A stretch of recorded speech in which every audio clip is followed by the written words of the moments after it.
Number 10. Lowell Bergman, The Insider. My name is Lowell Bergman. No, Bergman. B-E-R-G-M-A-N. I'm a producer with 60 Minutes. In this film, about a real-life tobacco industry whistleblower, Run that Santa for peace. Our nicotine's not addictive.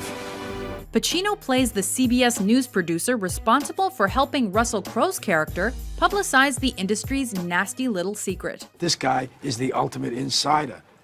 He's got something to say. He wants to say it. I want it on 60 Minutes. The film was nominated for a slew of awards and reaped praise for its stellar acting performances, Pacino's included. Put the corporation at risk? Give me a f***ing break. Lowell. These people are putting our whole reason for doing what we do on the line. Intense but not over the top, he perfectly complements Crowe's riveting Jeffrey Wigand and helps make The Insider compelling viewing. The entire deposition of his testimony in a court of law in the state of Mississippi, the cat totally out of the bag, you're still standing here debating.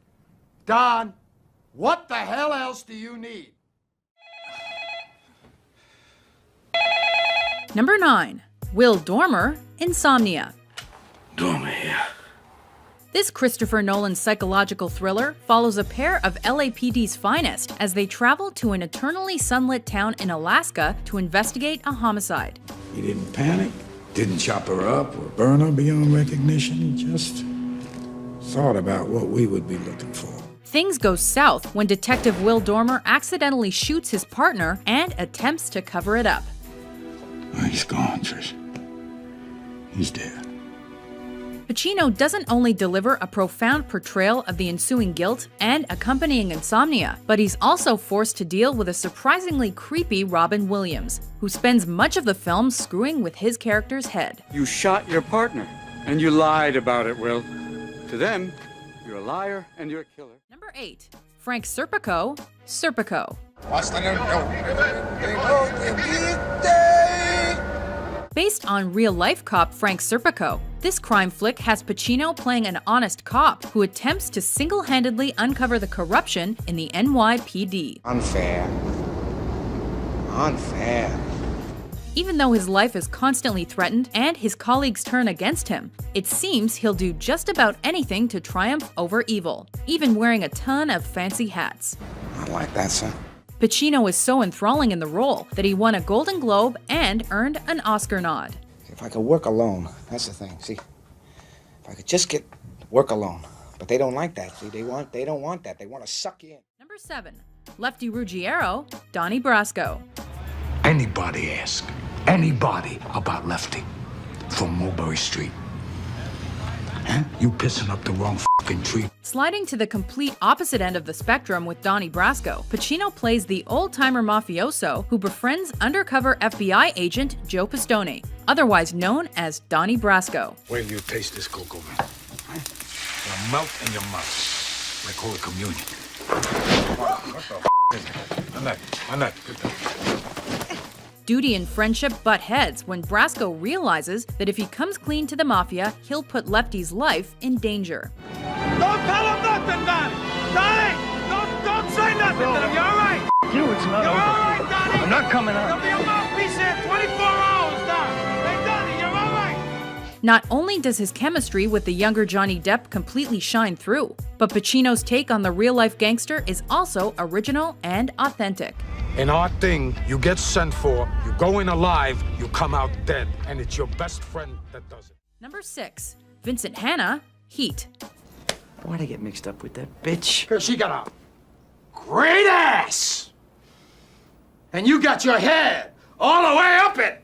The film, marketed as Al Pacino's and Robert De Niro's first on-screen performance together, is a cat and mouse story based on true events. Give me all you got! This and Give me all you got! Pacino is an LAPD cop trying to catch a professional thief, while De Niro's thief struggles with his own demons. I spend all my time chasing guys like you around the block. That's my life. Aside from being adored by critics and fans alike, the crime flick is a classic of the genre, thanks in no small part to Pacino's mesmerizing and moving performance as the obsessive and dedicated Lieutenant Hanna. I got 3 dead bodies on a sidewalk off Venice Boulevard, Justine. I'm sorry. if the goddamn chicken got overcooked. Number 5. Frank Slade, Scent of a Woman. Just call me Frank. Call me Mr. Slade. Call me Colonel if you must. Just don't call me sir. Although this blind lieutenant colonel is quite a departure from his other roles, Hoo-ah. Pacino reminds us he's a diverse artist capable of taking on films outside the cop and gangster genre with Scent of a Woman. Thank you. Starting out as rough and borderline unlikable, Pacino manages to give depth to his character through his journey that makes us empathize with him. But I sometimes need a point in the right direction. After his irascible yet likable ex-Army Ranger was universally celebrated by critics and viewers alike, Pacino finally won his first Oscar for the role after decades of executing top-quality performances. You break my heart, son. All my life I stood up to everyone and everything because it made me feel important. Number 4. Carlito Brigante, Carlito's Way. I have been sick with the social ills known in the ghetto, but my time in the sterling correctional facilities of Greenhaven and Sing Sing has not been in vain.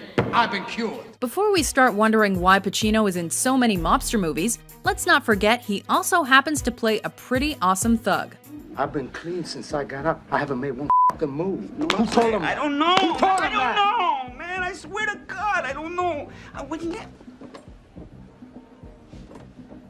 Freshly released from prison on a technicality, Free at last.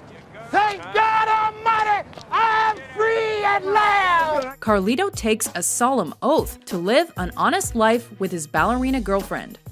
Charlie. Hello, Gail. However, his former life soon catches up to him and inevitably reels him back in. Now, if I ever see you here again, you die. Just like that. This crime drama certainly wouldn't be the same without Pacino's first-rate acting, which has also helped Carlito's Way become a cult classic. I guess I'm a workaholic. Number 3. Tony Montana, Scarface. Antonio Montana. And you? What you call yourself? This reboot of the 1932 film based on the novel of the same name features Pacino playing the power-hungry Cuban who relocates to Miami in order to live out the American dream. Then when you get the money, you get the power. Then when you get the power, then you get the woman. Yep, it's all cocaine, guns, incest, and apple pie. Only you got a look in your eye like you haven't been in a year. Although the film initially received mixed reviews for its heavy drug use and gratuitous violence, Pacino's turn as the immigrant-turned-drug lord is the perfect mix of nuanced and over-the-top, making the role undeniably iconic, hypnotic, and oh so quotable. Say hello to my little friend! Number 2. Sonny Wartzik, Dog Day Afternoon. Nobody move! On the surface, this movie doesn't really stray from a typical cops and robbers story. We're moving right along, folks. We're gonna get this thing done in half an hour. But within the usual lawlessness and gun-happy brutality prevalent in most Pacino flicks, Put the f***ing guns down! Put those guns down! we find some pretty touchy issues for the time, like anti-establishmentarianism, homosexuality, and gender identity. To my darling wife, Leon,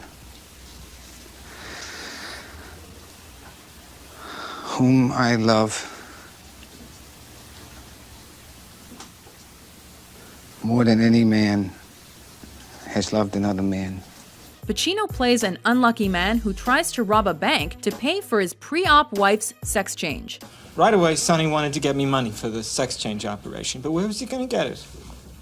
How's that for breaking the mold? And with his crime playing out on live television, Pacino's character grows from a meek thief into a sort of folk hero. Attica! Attica! Attica! Attica! Before we unveil our top pick, here are a few honorable mentions. Stocks, bonds, objects of art, real estate. What are they? An opportunity. The inches we need are everywhere around us. Hell yeah. They're in every break of the game, every minute, every second. How the hell did that happen? I'm the hand of Mona Lisa's skirt. I'm a surprise, Kevin. They don't see me coming. You spring $300 to put the ad in the magazine. You spring another, let's say, 5 yards a month for some little love nest in the village. $50 for the post office box. And you're trying to tell us you never even went out with any of them. They're starving people to death. They cut off their feeding and their water and they let them die. And it's all legal. The United States Supreme Court has validated the Nazi method of execution. Number 1. Michael Corleone, The Godfather, Part 2. My father taught me many things here. He taught me in this room. He taught me, keep your friends close, but your enemies closer. Our top pick is Pacino's role in the first sequel to ever win an Oscar for Best Picture, and a film that transports us through the parallel lives of father and son, and the evolution of their mob careers. That I have never been arrested or indicted for any crime whatsoever.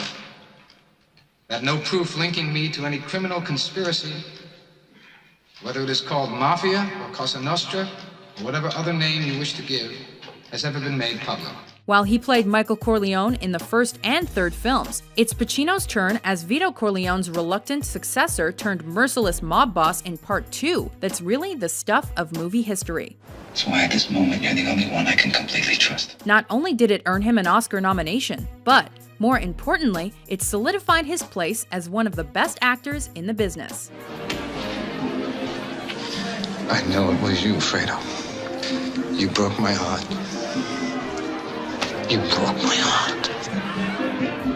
Do you agree with our list? I just think it's just crazy. Which Pacino performance is your favorite? Who put this thing together? Me! That's who! For more entertaining top 10s published every day, be sure to subscribe to WatchMojo.com. Back to work.